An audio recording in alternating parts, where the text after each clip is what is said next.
জুলাই আগস্টের গণ অভ্যুত্থানের মাধ্যমে যে জাতীয় ঐক্য তৈরি হয়েছিল, সেপ্টেম্বর, অক্টোবর, নভেম্বর, ডিসেম্বরে এসে পা রেখে কিছু ছোটোখাটো চির ধরলেও তাদের চক্রান্ত ষড়যন্ত্রের কারণে ইতিমধ্যে আমাদের সেই চিরগুলো দূর হয়ে আরেকটা বৃহৎ সীসাডালা প্রাচীরের ঐক্য তৈরি করে দিয়েছে তারা। এই জাতীয় ঐক্যের মাধ্যমে ইতিমধ্যে আমিরে জামাত ডক্টর শফিকুর রহমান যে জাতীয় ঐক্যের ঘোষণা দিয়েছেন, সেই জাতীয় ঐক্য বিনির্মাণে বাংলাদেশের অন্তর্বর্তীকালীন সরকারের সম্মানিত প্রধান উপদেষ্টা অত্যন্ত চমৎকার একটা কথা বলেছেন। জাতির সামনে একটা অত্যন্ত গর্বের ব্যাপার যে সেই 2024 সালের জুলাই এবং আগস্টে শেখ হাসিনা সরকার যখন কতিপয় দুর্বৃত্তায়নের প্রশাসনের লোক দিয়ে আমাদের ভাইদেরকে গুলি করা হতো, তারা ভিডিও দেখে বলতো, স্যার একটা গুলি করি, একটা মরে, চারটা এসে সামনে দাঁড়িয়ে যায়। আমাদের অন্তর্বর্তীকালীন সরকারের প্রধান উপদেষ্টা এখন আরেকটা গুরুত্বপূর্ণ কথা বলেছেন, জুলাই আগস্টের গণ অভ্যুত্থানে একটা মারলে চারটা এসে দাঁড়িয়ে যেত।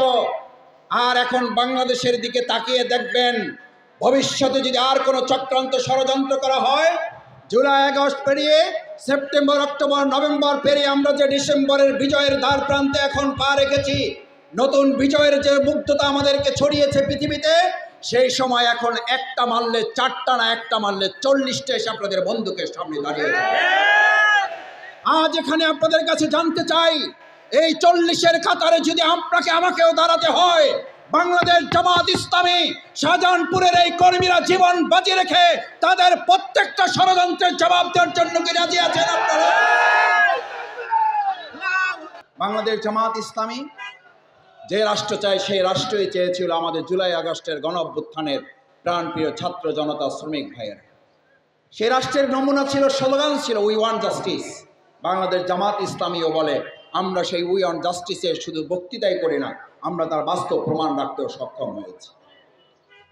জুলাই আগস্টের গণ অভ্যুত্থানের পরেও আমরা বহু চাঁদাবাজ গ্রেপ্তার হতে দেখেছি, দলীয় কোন্দল হতে দেখেছি। আজকে দেখেন, আমি আমার প্রায় জামাত ইসলামী সম্মেলনগুলোকে সামনে রেখে বলতে চাই, বাংলাদেশ জামাত ইসলামী রাষ্ট্র শৃঙ্খলার অংশ হিসাবেই আজকে এখানে আমাদের মধ্যে কোনো ঠেলাঠেলি নাই, এখানে চেয়ার নিয়ে কোনো দলাদলি নাই, এখানে চেয়ার দখলের কোনো প্রতিযোগিতা নাই। এই স্টেজে একজন লোক পাবেন না যে দাঁড়িয়ে থেকে তার চেহারা দেখানোর জন্য তিনি চেষ্টা করেন।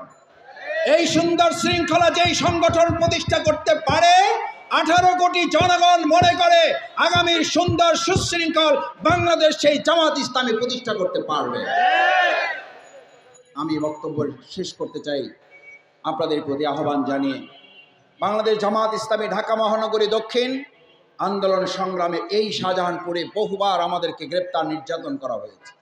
এখানকার প্রতিষ্ঠানগুলোকে জামাতের নামকরণ করে সেখান থেকে আমাদের ভাইদেরকে গ্রেপ্তার করে তাদেরকে চাকরি থেকে অব্যাহতি দেওয়া হয়েছে। এখানকার প্রতিষ্ঠানগুলোতে জামাতের নাম দিয়ে, নামাতের ট্যাগ দিয়ে আমাদের প্রতিষ্ঠানগুলো, ব্যবসা প্রতিষ্ঠানগুলোকে আমাদের ভাইদেরকে হাতছাড়া করা হয়েছে। এই যে এখানে রেল কর্তৃপক্ষ, আমাদের যে রেলওয়ে শ্রমিকদের প্রতিষ্ঠান, অন্যায়ভাবে তারা জবরদখল করে এখান থেকে ভাইদেরকে উৎখাত করা হয়েছে। আজ একটা কথা বলে আমার বক্তব্য ইতি টানি, বাংলাদেশের ভবিষ্যৎ আর জবরদখলের কোনো বাংলাদেশ নয়, বৈষম্যহীন একটা বাংলাদেশ বিনির্মাণ। আমাদের যে আবু সাইদ মীর মুগ্ধরা জীবন দিয়েছে, বৈষম্যহীন একটা বাংলাদেশ বিনির্মাণে বাংলাদেশ জামাত ইসলামী এই কর্মীরা সিদ্ধান্ত নিয়ে আগামী দিনে ঢাকা মহানগরী থেকে শুরু করে গোটা বাংলাদেশের আনাচে কানাচে আমরা সরিয়ে দেব। কি boss, vital match, tough opponent, tension? Come on bro, অপোনেন্টকে নিয়ে ভাবার সময় আছে। আসল অলরাউন্ডারের কাজই তো হলো যে কোনো টাফ সিচুয়েশনে টিমকে অলরাউন্ড প্রোটেকশন দেওয়া।